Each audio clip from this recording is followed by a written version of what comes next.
सुबह कलीसिया। विश्वास करता हूँ हम परिवार सब लोग स्वस्थ हैं, परमेश्वर में चंगे हैं। मैं एक बार फिर से मैं आपका परमेश्वर के नाम से स्वागत करता हूँ।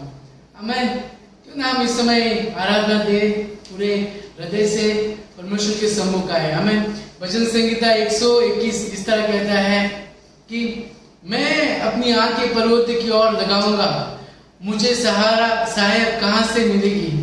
मुझे सहायक यहोवा की ओर से मिलती है, जो आकाश और पृथ्वी की करता है। वहां तेरे पांव को टलने न देगा, तेरा रक्षक कभी न ऊँघेगा। सुन, इज़राइल का रक्षक ना ऊँघेगा और ना सोएगा। यहोवा तेरा रक्षक है, यहोवा तेरी दाहिनी ओर तेरी आड़ है। आमीन। प्रभु का वचन साफ साफ कहता है कि दाऊद कहता है कि मैं पर्वत की ओर देखता हूँ और परमेश्वर की ओर से हमें सहायता मिलती है। हमें मैं फिर से आपको भरोसा करना चाहूँगा, हमारे जीवन में ऊंच नीच बहुत सारी दुर्घटनाएं आती है जाती है, लेकिन हमें परमेश्वर की ओर देखना है। हमारा सहायक परमेश्वर है, वो हमारा रक्षक है। क्यों ना इस समय उस परमेश्वर की स्तुति करें, यहोवा की स्तुति करें, उसकी जय जयकार करेंगे, कहेंगे प्रभु आप हर समय हमारे साथ हैं। आमीन।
गुड मॉर्निंग चर्च, शुभ प्रभात आप सभी को। आप सबका फिर से आज रविवार की सभा में आपका स्वागत है। उम्मीद करता हूँ आप सब लोग अच्छे हैं, तंदुरुस्त हैं और प्रभु में मगन हैं। तो आपका स्वागत है फिर से एक बार। धन्यवाद विजय और उनकी आराधना टीम जो हमें आराधना में अगुवाई किया कुछ देर। थैंक यू आप सबको। और वचन में आगे बढ़ने से पहले मैं कुछ घोषणाएं आपको याद दिला दूं और फिर हम तुरंत वचन में जाएंगे। अगले हफ्ते से हम जूम पे बुधवार या बृहस्पतिवार को हम लोग कनेक्ट ग्रुप शुरू कर रहे हैं। जैसे पहले जीटी ग्रुप था, हर बृहस्पतिवार को हम मिलते थे, वैसे हम जूम पे हम कनेक्ट ग्रुप शुरू कर रहे हैं। हम 7 कनेक्ट ग्रुप शुरू कर रहे हैं। और अगर आप किसी कनेक्ट ग्रुप में नहीं हैं, आपको किसी का फोन नहीं आया है, तो प्लीज हमें फोन कीजिए, आप गैरी को, मुझे फोन कीजिए और हम आपको किसी न किसी एक कनेक्ट ग्रुप में डालेंगे। 7 कनेक्ट ग्रुप शुरू हो रहा है। सिर्फ 30 मिनट का होगा सभा ऑनलाइन। जो भी अगर कुछ जरूरत है टेक्निकल, तो आप प्लीज गैरी को कांटेक्ट कीजिए, वो आपको मदद करेगा। और मंगलवार के दिन हम लोग मेंस मीटिंग रात को 8 बजे, वो भी 30 मिनट का होगा, बहुत छोटा। सब जो पुरुष है प्लीज आप जूम के माध्यम से हम सब लोग जुड़ेंगे और बहुत ही मजा आता है। हर मंगलवार हम जो मेंस है साथ में मिलकर हम प्रार्थना करते हैं, बातें करते हैं, बहुत मजा आता है। आपसे निवेदन है, मेंस मीटिंग मंगलवार के दिन होगा। और एक खुशखबरी है, बाइबल क्विज कंपटीशन आ रहा है। जैसे हम पिछले साल हमने बहुत लोगों ने तैयारी की थी और एग्जाम दिया था। इस साल भी नवंबर में उसका आखिरी नवंबर में आखिर तारीख को है। और इस बार निर्गमन, एक्सोडस, बुक ऑफ एक्सोडस निर्गमन के किताब के आधारित पर है। और अलग अलग भाषा में आप दे सकते हैं, हिंदी, कन्नड़ा, तमिल, तेलुगु, इंग्लिश, जो भी आप दे सकते हैं। और इस बार ऑनलाइन है, बहुत ही बढ़िया है। फोन के साथ आप ऑनलाइन या दे सकते हैं, टिक मार्क कर सकते हैं। तो जो भी टेक्निकल जरूरत है, जो भी आपको जानकारी चाहिए, हम देंगे। आपको रजिस्टर करना है। आपको अगर कोई भी मदद की जरूरत है रजिस्ट्रेशन के लिए, तो प्लीज आप गैरी को या मुझे भी आप कांटेक्ट कर सकते हैं। तो मैं चाहता हूं बहुत से लोग इस बार भी जुड़े क्विज कंपटीशन में और इस निर्गमन की किताब को आप पढ़ाई करें। और हम अच्छा मौका है, पढ़ाई भी कर सकते हैं और एग्जाम में भाग ले सकते हैं। आमीन। और जो भी मैं चाहता हूं कि आप जो अर्पण दे रहे हैं अपना, आप प्लीज गैरी को या सोमनाथ को आप कॉल करें और उनके हाथ में दे और वो सही जगह पहुंचा देंगे कलीसिया के अकाउंट में। God bless you. आप सबको प्रभु आशीष करे। जो हृदय पूर्वक विश्वास योग्यता के साथ आप जो अर्पण भेज रहे हैं, ऐसा लगता है हम पुराने प्रेरितों के कार्य में है, जहां लोग अर्पण उनके प्रेरितों के साथ या चेलों के साथ कलीसिया को भेजते थे। इस तरह से हम लोग दान हमारा भेज रहे हैं। प्रभु आपको आशीष करे।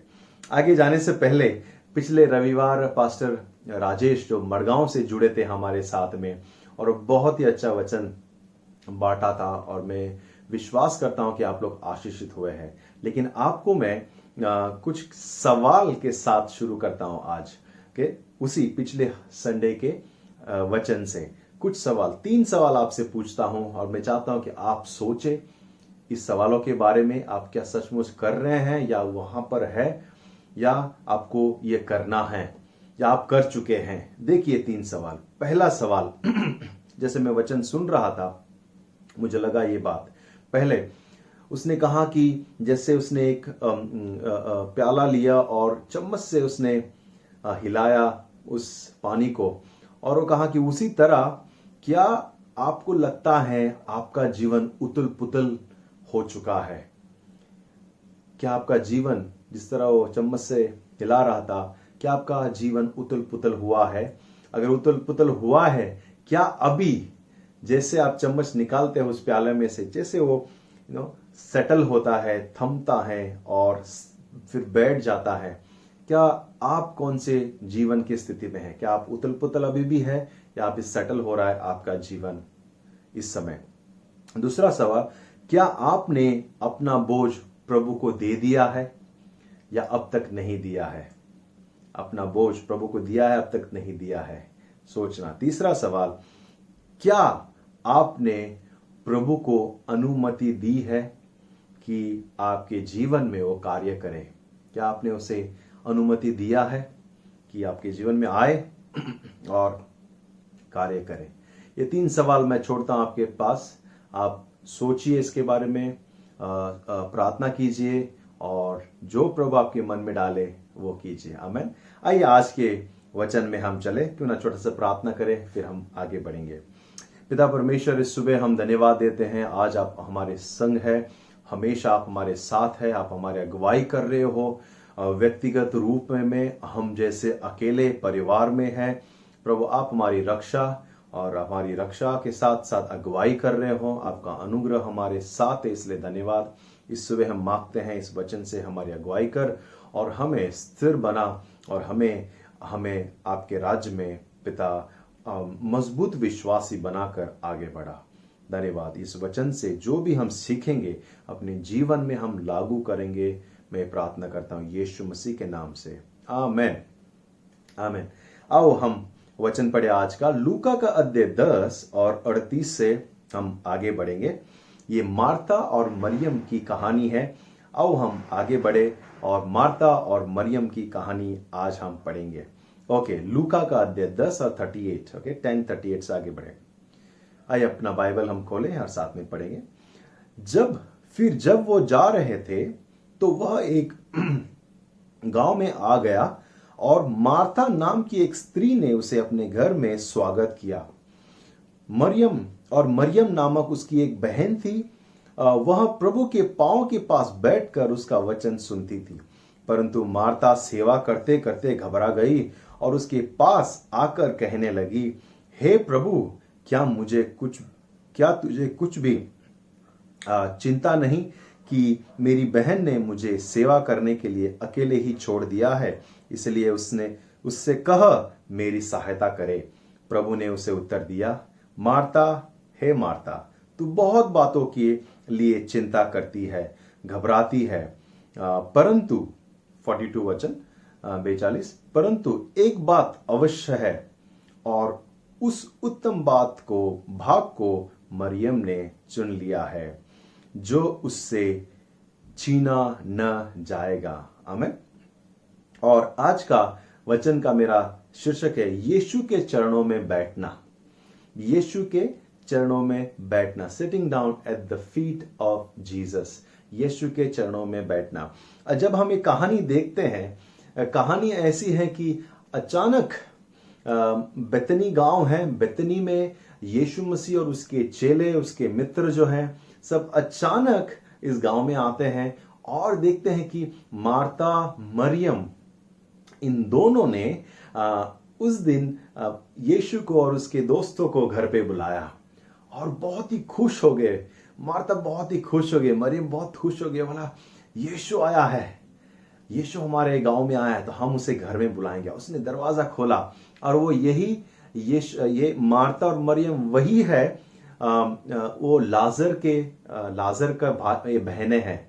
याद है लाजर जो 4 दिन के बाद जी उठा था, वही लाजर की बहनें हैं। तो यहां पर लाजर है, बताया नहीं गया, लेकिन लाजर है, मरियम है, मार्था है, और वे तीनों मेरे ख्याल से बहुत खुशी से उनको स्वागत किया हुआ घर में आए हैं। और अचानक एक बड़ा फ्रेंड सर्कल अचानक घर पे आ गया है और भाग दौड़ी शुरू हो गया है।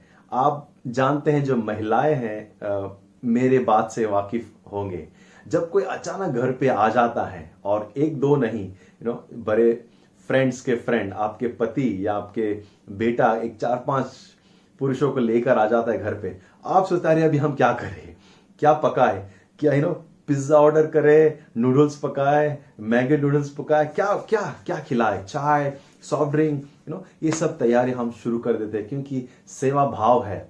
और उसी तरह से जो मार्था थी वो सेवा भाव रखने वाली थी, वो खुश हो गई। वचन कहता है उसने दरवाजा खोला और स्वागत किया उनका, बोला आओ प्रभु आपका स्वागत है। और उसके साथ अकेला नहीं, और 12 मित्र हैं और पता नहीं और कौन कौन है, और वे लोग आए हैं, बैठे हैं, और मार्था बड़े पूरे दिल से उनकी सेवा में लगी है। वो बहुत खुश है उनकी सेवा करने के लिए। वो भाग रही है, दौड़ रही है, खाना पका रही होगी, कुछ पीने के लिए ला रही होगी, सब कुछ कर रही होगी। लेकिन उसी दौरान हम देखते हैं वचन में, मरियम जो उसकी बहन है, वो यीशु के चरणों के पास बैठी हुई है और वो सुन रही है यीशु क्या कह रहा है, क्या वचन बांट रहा है, क्या किससे क्या कह रहा है। आप अनुमान लगाओ कि एक यीशु मसीह जो सब जगह प्रसिद्ध है, महान कार्य किया है, और मरियम बहुत ही लगाव है यीशु से, और शायद वो बैठी होगी और ऐसे सुन रही होगी, प्रभु मेरे सामने बैठा है, कितना अच्छा समय है कि मैं उसके चरणों में बैठ के सुन सकती हूँ, क्योंकि हर बार भीड़ उसके पास रहती है, हर बार लोग उसके पास रहते हैं, मुझे मौका नहीं मिलता होगा। शायद मरियम सोचे होगी, अच्छा मौका है, यीशु मसीह मेरे घर में आए हैं, मैं उसके चरणों में बैठती हूँ और सुनती हूँ, ये मौका फिर से नहीं मिलेगा। क्योंकि हम देखते हैं ये वही मरियम है जो प्रभु से उसे प्रेम किया, ये वो मरियम है जिसने यीशु ने उसे माफ किया था, ये वो मरियम है जो सबसे पहले यीशु के कब्र के पास गई थी। ये वही मरियम है जिसने अपने आंसू से यीशु के पैर को धोया था और अपने बालों से उसने पोंछा था। ये वही मरियम है जिसने परफ्यूम जो है इत्र यीशु के पैरों पर उंडेला था।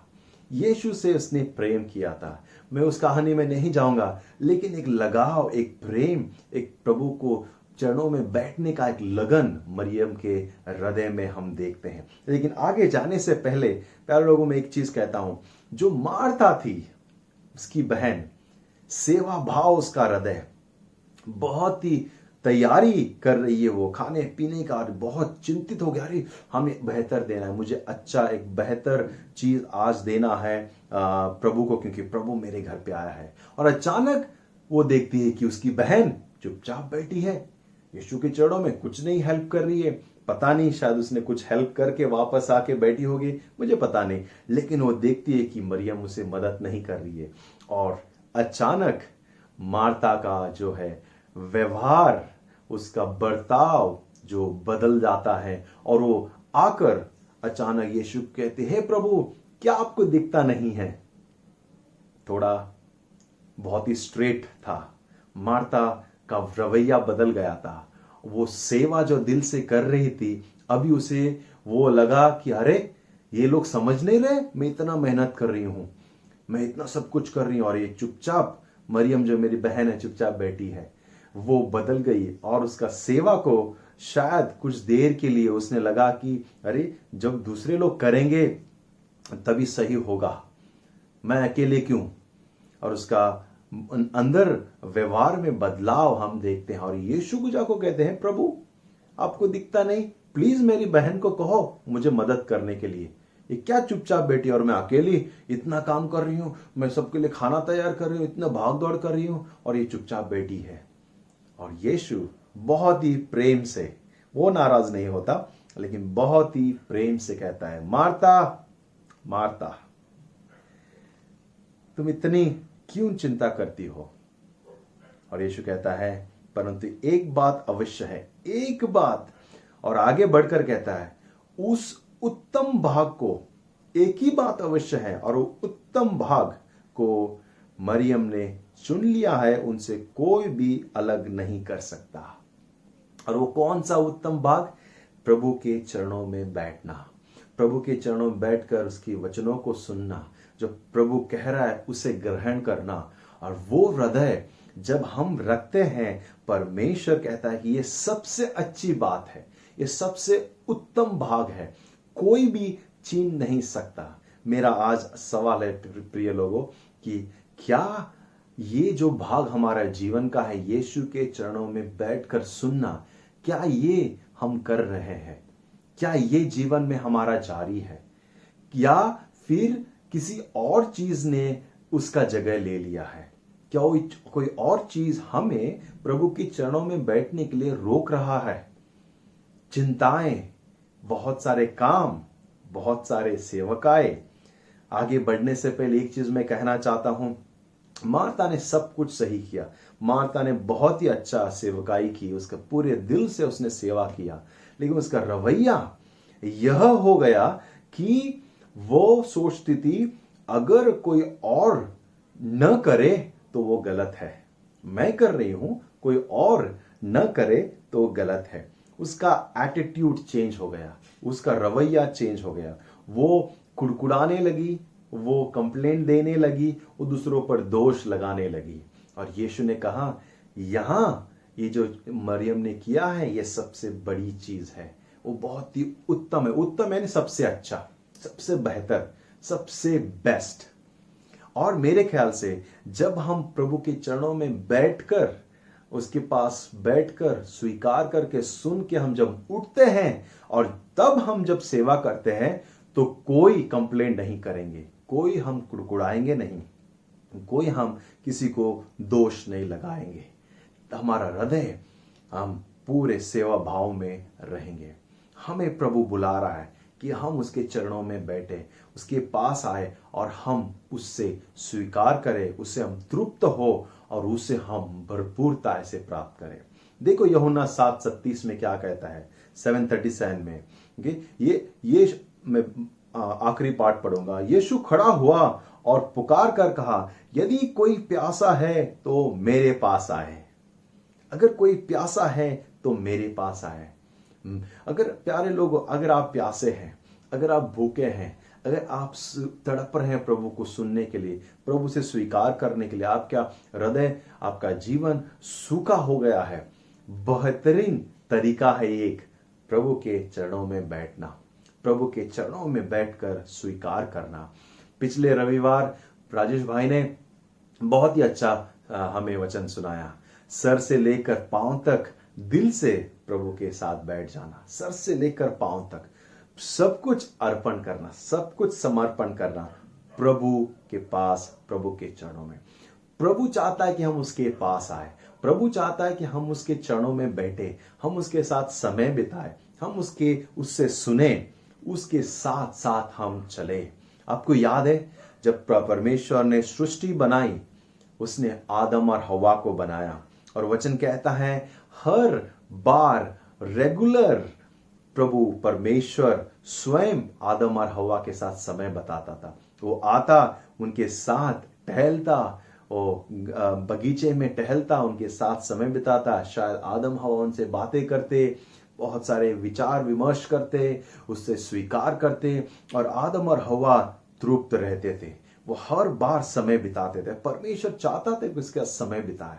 आप अनुमान लगाओ, सृष्टिकर्ता, महान परमेश्वर, राजाओं का राजा, सर्वशक्तिमान परमेश्वर स्वयं आकर आदम और हवा के साथ उस बगीचे में समय बिताता था। कितना अच्छी बात है। परमेश्वर हमेशा से चाहता था कि मनुष्य उसके साथ रहे, और जब उसके साथ चलेंगे, मेरे ख्याल से आदम और हवा शायद उनके से बांटता था कि आज शेर ने ऐसा किया, हाथी ने वैसा किया, उसने थोड़ा सा मस्ती किया, और सब चीजें परमेश्वर के साथ शायद बांटता था, और शायद कुछ समस्या भी उसके साथ वो बांटता था और वो हल्का होता था। शायद उस बगीचा का ख्याल करते करते कुछ समस्या आ गई तो शायद वो परमेश्वर के साथ कहता कि प्रभु इसको क्या करूं मैं, ऐसे क्या करूं मैं, और शायद अपना जो भी बोझ है वो प्रभु के परमेश्वर के पास वो डाल देता था।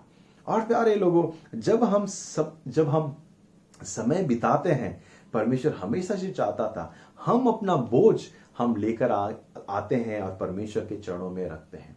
प्रभु के चरणों में बैठने का अर्थ क्या है? हम अपना बोझ लेकर आते हैं और हम हल्का हो जाते हैं। बहुत सारे बोझ लेकर हम घूम रहे हैं, बहुत सारे हम समस्याओं को लेकर हम घूम रहे हैं। मत्ती 11:28 और 29 क्या कहता है? देखो, कहता है, हे सब परिश्रम करने वालों और बोझ से दबे हुए लोगों, मेरे पास आओ, मैं तुम्हें विश्राम दूंगा। मेरा जुआ अपने ऊपर उठा लो और मुझसे सीखो, क्योंकि मैं नम्र और मन में दीन हूं, और तुम अपने मन में विश्राम पाओगे। बहुत से लोग जो है बोझ उठाकर चल रहे हैं, और जैसे राजेश भाई बोल रहे थे, कुछ देर के लिए बोझ देते हैं, फिर से हम बोझ ले लेते हैं और सर पे उठाकर ही घूम रहे हैं, और हम मन में शांति नहीं है, मन में सुख नहीं है, हम अविश्राम है, हमारे पास कोई विश्राम नहीं है, संतुष्टता नहीं है। परमेश्वर चाहता है कि वो हमारे बोझों को अपने ऊपर ले ले, वो उठा ले, ताकि हमें हल्का महसूस हो, हमें आरामदायक महसूस हो, हमें शांति महसूस हो। मुझे याद है, मैं जब छोटा था, बचपन की बात है, मेरा जब मम्मी या बड़े भाई या डैडी जब बाजार से आते थे, बहुत सारा सामान खरीद लेकर आते थे, बैग लेकर आते थे या कुछ और सामान लेकर आते थे, तो हम दूर से देखते थे और हम दौड़ते उसके पास और उनके हाथ से बोझ उठा लेते थे। उनके हाथ से हम बोझ जो भी सामान ला रहे उठा लेते थे और उनको हल्का महसूस करता था। उनको अच्छा लगता, हाँ चलो थक कर आए और किसी ने हमारा बोझ उठा लिया। याद है पिछले साल जब हम एनएलसी के जो नए हॉल अराडे में जब बांधे, सब लोग खुशी से आए। हमने खास करके मजा लिया सीमेंट ब्लॉक उठाने में। जब ब्लॉक हम उठा रहे थे और सबके सब जो हम लाइन से खड़े थे, हम ब्लॉक पास कर रहे थे, लेकर दूसरे को दे रहे थे।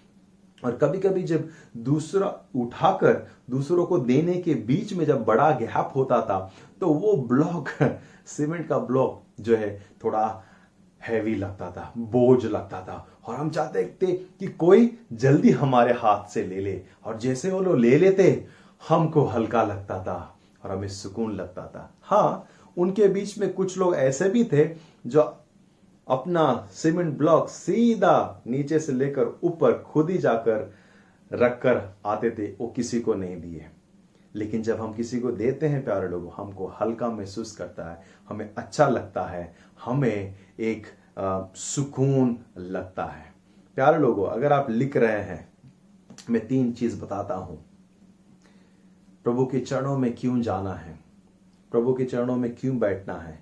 हर बार जब आप प्रभु के चरणों में जाते हैं, आप विश्वास करते हैं। पहली बात आप लिख रहे हैं, वी ट्रस्ट मोर। आप और ज्यादा विश्वास करते हैं जब आप प्रभु के चरणों में जाकर अपने बोझ को हम देते हैं, तब हम और विश्वास करते हैं परमेश्वर पे।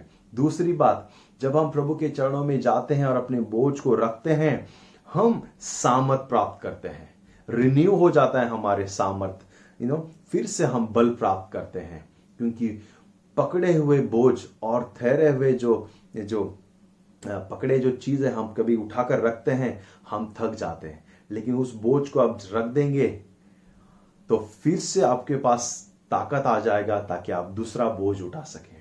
ओके, दूसरी बात कि जब हम प्रभु के चरणों में जाते हैं, हम ताकत प्राप्त करते हैं। तीसरी बात, जब हम प्रभु के चरणों में जाते हैं, हमारे पास और विश्वास आता है, और विश्वास बढ़ता है, मजबूत विश्वास बढ़ता है। आमीन। और मजबूत विश्वास बढ़ता है जब हम प्रभु के चरणों में जाकर अपने बोझों को देते हैं। प्यारे लोगों, परमेश्वर चाहता है कि हम हमेशा उसके पास जाए, उसके साथ समय बिताए, जैसे मरियम ने किया। जैसे मरियम ने वो चुना कि वो सुनकर और प्रभु से ताजगी प्राप्त करे, प्रभु से वचन सुने, तृप्त हो। परमेश्वर हमेशा चाहता है कि हम उसकी ओर कदम उठाएं। प्रभु का वचन कहता है, जब हम एक कदम उठाते हैं, परमेश्वर 99 कदम उठाकर वो हमारे पास आता है। प्रभु का वचन कहता है कि हम उसके अनुग्रह के सिंहासन के सामने कभी भी हम आ सकते हैं। वो अनुग्रह का सिंहासन है। परमेश्वर चाहता है जो भूख के हैं, जो प्यासे हैं, वो परमेश्वर के पास आए, परमेश्वर से प्राप्त करें। पुराने करार में एक लेव व्यवस्था करके किताब है, और परमेश्वर ने ये लेव व्यवस्था किताब इसीलिए लिखा था ताकि जब कोई गलती करे तो परमेश्वर के पास आए, जब कोई गुनाह करे तो प्रभु के पास आए। कुछ भी गलती करे, थोड़े बहुत चढ़ावा चढ़ा के, थोड़े बहुत बलिदान देकर प्रभु के पास आए। परमेश्वर ने ये व्यवस्था इसलिए लिखा था ताकि गुनाह करके, पाप करके, गलती करके कोई भी परमेश्वर से दूर न जाए, लेकिन पछतावा करके वापस उसके पास आए, उसके चरणों में आए, उसकी उपस्थिति में आए और अपने आप को सही करे और फिर से सही चले। परमेश्वर हमेशा चाहता है कि हम उसके पास आए और हमारे हर एक बोझ को प्रभु के चरणों में रखें। मरियम एक बहुत ही अच्छा उदाहरण है। आखिरी वचन मैं पढ़ के समाप्त करूंगा कि हमें मरियम जैसा बनना है। ये लूका 10 और 41 पढ़ूंगा। प्रभु ने उसे उत्तर दिया, मार्ता हे मार्ता, तू बहुत बातों की चिंता करती और घबराती है, परंतु एक बात अवश्य है और उस उत्तम भाग को मरियम ने चुन लिया है जो उससे छीन न जाएगा। हालेलुया। क्या वो बात आपके पास है? क्या आपने सचमुच चुना है? इन महामारी के बीच में, इस मुश्किलों के दिनों के बीच में, इस तकलीफ और चिंता के दिनों के बीच में, आज हमें पता नहीं आगे क्या होगा, कल क्या होगा, आने वाला महीने में क्या होगा, किसी को पता नहीं हमारे फ्यूचर के बारे में, इकोनॉमिक के बारे में, अर्थव्यवस्था के बारे में, बच्चों का पढ़ाई, फ्यूचर के बारे में, हमारे बारे में, कलीसिया कब शुरू होगा हमें पता नहीं, कैसे कभी हम वापस फेलोशिप करेंगे पता नहीं, हाँ कब दवा मिलेगी पता नहीं, कौन कब बीमार हो जाएगा पता नहीं। हम हमेशा न्यूज़ सुन रहे हैं, लेकिन एक बात निश्चय है, सबसे उत्तम है, जब हम प्रभु के चरणों में जाते हैं हम नया बल प्राप्त करेंगे। जब प्रभु के चरणों में जाएंगे, सब चिंताएं हम उसके चरणों में रखेंगे, हम नए विश्वास को प्राप्त करेंगे और हम नए सामर्थ को प्राप्त करेंगे। प्यारे लोगों, मजबूत रहो, प्रभु के चरणों में आओ, हम चले और बैठे और प्रभु हमें मजबूत बनाएगा। आमीन। प्रभु आपको आशीष करे। God bless you. हम फिर मिलेंगे, जल्दी मिलेंगे हम जूम मीटिंग पे। आइए मैं प्रार्थना करके समाप्त करता हूँ। प्रभु धन्यवाद, इस समय आप हमारे साथ हैं, आप हमारे संग हैं। आप चाहते कि हम बार बार आए आपके पास पिता, कमजोरियों में और हमारे अच्छे समय में पर भी हम आपके चरणों में आए और आपकी हृदय की इच्छा है प्रभु कि हम आपके चरणों में बैठे। प्रभु हमें मदद कर, अगर अब तक नहीं किया है तो हम करें प्रभु, आपके पास हम दौड़े और आपसे हम प्राप्त करें। प्रभु हमें मरियम की तरह हृदय दे प्रभु, और वो उत्तम भाग हमसे कोई भी हमसे छीन न सके, आपके साथ समय बिताने का। धन्यवाद प्रभु। सबको आशीष कर। हर एक व्यक्ति जो वचन सुन रहा है और वचन को देख रहे हैं, यीशु मसीह के नाम से आमेन। आमेन। प्रिय लोगों, गॉड ब्लेस यू। प्रभु सबको आपको आशीष करे। हम फिर मिलेंगे। आमेन।